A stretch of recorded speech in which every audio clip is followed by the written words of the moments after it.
Xo'sh, erkak kishini eng tez yiqitadigan narsa bu ayollar emas ekan. Bu kayf-safo emas ekan. Bu pulsizlik emas ekan, ya'ni kambag'allik emas ekan. Bu chalg'ish ekan. To'g'ri, hozir sanab o'tgan narsalarimga ham chalg'ishimiz mumkin, lekin bir paytning o'zida eng muhim narsadan chalg'imaslik kerak ekan, ya'ni ishdan. Nimaga aynan ishdan? O'zi nimaga aynan erkak kishi doimiy ishda bo'lishi kerak, doimiy band bo'lishi kerak, doimiy fikri xayoli nimadir qurishda, nimadirni yaxshilashda yoki pul topishda bo'lishi kerak. Sababi bu narsa xuddiki qo'rg'onga o'xshaydi ekan. Ya'ni ish deganda faqat pul topish, faqatgina 9 dan 5 gacha o'tirish yoki biron bir kompaniyada band bo'lish nazarda tutayotganim yo'q. Doimiy band bo'lish va doimiy ishlash bu o'zingiz ustingizda bo'lishi ham mumkin ekan.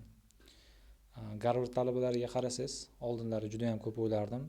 Nimaga ular ham dars qilib, ham bir kechada bazmlarga borisha oladi, partying qila olishadi deb o'ylardim ekan. Yoki partying qilgandan keyin nimaga ularning hayoti hech qanaqasiga yomon tomonga o'zgarmaydi, yana o'qishlarini davom ettirib keta oladi deb o'ylardim. Buning sababi bular o'sha chalg'ishni o'rnini to'ldirib qo'yish bilan band bo'lganligi uchun ekan. Meni hayotimda diqqatsizlik shunaqangi darajada katta minuslarga olib keldiki, buni o'rnini qoplash uchun bir yillab prosta nol natijada, hech qanaqa plus ham emas, hech qanaqa bir foydaga ham emas, faqatgina nolda yurishimga to'g'ri keldi.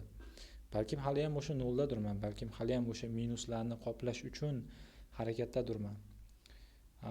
Chalg'ish va chalg'iganingizdan keyin uni o'rnini to'ldirib qo'ymasligingiz bu erkak kishiga eng katta minus ekan. Moliyaviy hayotimizda, munosabatlarimizda, даже kimgadir mehr berishimizda, ilm olishimizda har qanaqa chalg'iganimizda minusini to'g'rilab qo'yishimiz kerak ekan.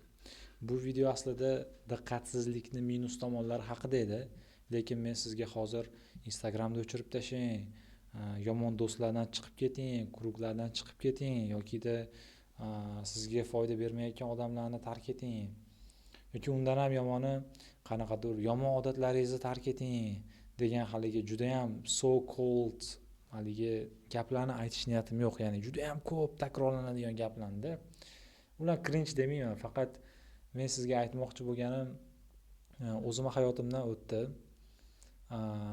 Ayniqsa erkak kishini moliyaviy anaqasida juda zo'r sezilar ekan bu narsa, moliyaviy hayotida. Hozir gaplarim ham o'zida anaqa yo'q, diqqat yo'q, aniq bir ssenariy ostida gapirayotganim yo'q. Hech qanaqa skripting qilingan yo'q bu videoda, oldin professional montaj ham bo'lmaydi. Shunchaki sizga o'sha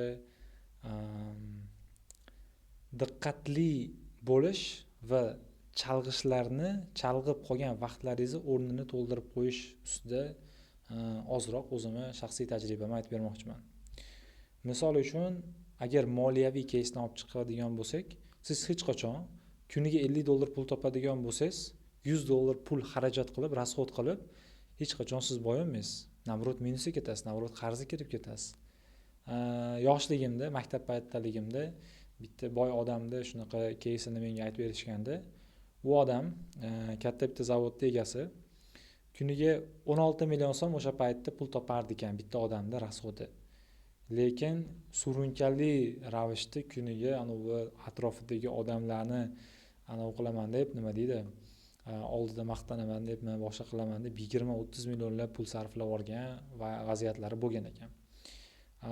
Meni o'zimda ham shunaqa paytlar bo'lib qoldi. Faqatgina pul borasida emas, agar o'xshatish qiladigan bo'lsak, most gamingga ko'proq qiziqish bo'lib ketib qoldi, bu yoqda ish qolib ketib qoldi. Yana bir narsa bo'ldi, misol bolalar bilan aylanish, ko'chaga chiqish, bir yerlarga borib ovqatlanib kelish yoki prosta gap sotib qilish. To'g'ri, ular mayli, recreational habits deyiladi, ya'ni sizni ko'nglingizni yozadi, dam olasiz, charchoq chiqaradigan odatlar ham bor, aktivitelar bor. Prosta nima qilingan tarzda ham uni o'rnini sirazi to'ldirib qo'yish kerak ekan. Rasxod qildingizmi, sirazi o'rnini to'ldirib pul topib qo'ying ko'proq qilib. Misol Instagramda yarim soat o'tirdingizmi, sirazi yarim soat kitob o'qib qo'ying. Nimadir uyda prosta yotib qoldingizmi, 1 soat 2 soatlab sirazi turib, misol 1 soat zalga boring yoki shug'ullanib qo'ying, nimadir foydali narsa qilib qo'ying.